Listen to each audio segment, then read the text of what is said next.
I am 23 years of age. I was born in 1994. Just over 2 years later, the world's footballing landscape changed. For me, it meant very little at the time. I had no recognition of what football even was, never mind the change that was about to come. But little did I know that Arsenal's brave, almost wacky, decision to hire Arsene Wenger, the man the papers dubbed Arsene, who would not only change the life of football, but also change my life entirely. I was born in Sheffield. My family is not from London, they are scattered around the country, from Nottingham to Liverpool, Newport to Sunderland. I have no real ties to the North London area, I have no real ties to Arsenal Football Club.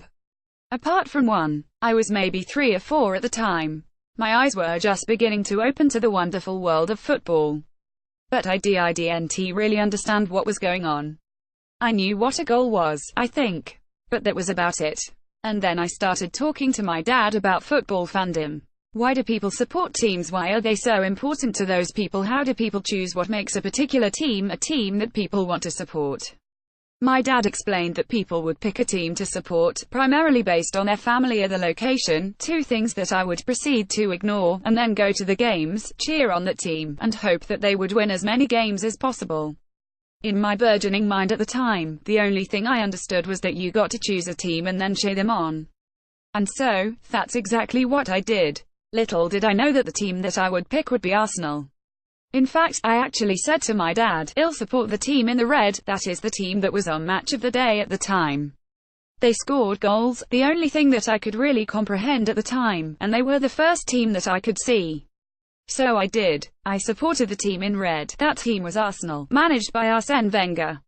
It wasn't until a little time later that I actually understood that it was Arsenal, managed by Arsene Wenger.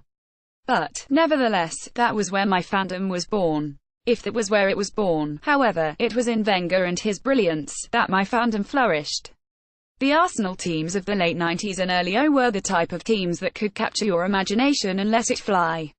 The pace, the power, the beauty of their play, the sumptuous goals that they scored, allied with that old British steel, that bite and fight, a resolve and resilience that is so often overlooked.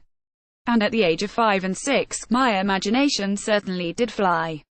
I was Thierry Henry when I scored a goal. I was Dennis Bergkamp when I did a bit of skill. I was Tony Adams when I made a towering header. I was David Seaman when I made a brilliant save. It was in these times that my love for Arsenal grew. It was in these times that my love for football, a game that I have loved, partook in, debated, and now working, originated. Football has been a crucial fabric of my life, both in my upbringing and now my adulthood. Arsenal, too, have always held a special place in my heart.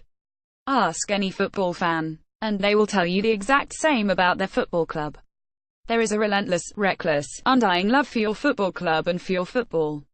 No matter what happens, no matter how many times you are angered by your club or by the sport, no matter who is in charge or what controversies and sadness take place, you will always love your football club and your football. You see, for me, Arsene Wenger is much more than just the Arsenal manager. In fact, he is much more than just a manager, or even just a man. Like there is a special place in my heart for football and for my football club, there is also a special place for the person who made me fall in love with both. I have never had the pleasure of meeting Wenger. There are few things in my life that I would rather do. But I wouldn't actually have much to say to him. I wouldn't question his later years, though many questions still preside. I wouldn't ask him for stories. I wouldn't search for details on players, past and present. I wouldn't want him to regale of happier times at Highbury, of the Invincibles, of the double-winning teams, of the FA Cups, of the beauty of his football, of the brilliance of him and his players, of the unbridled, uncontainable, irreplaceable joy that his work gave to so many. No, I wouldn't do any of that. I would simply say thank you. Because Arsene Wenger is the man who made me fall in love with football, and that is all I would need to say. Merci, Arsene Wenger.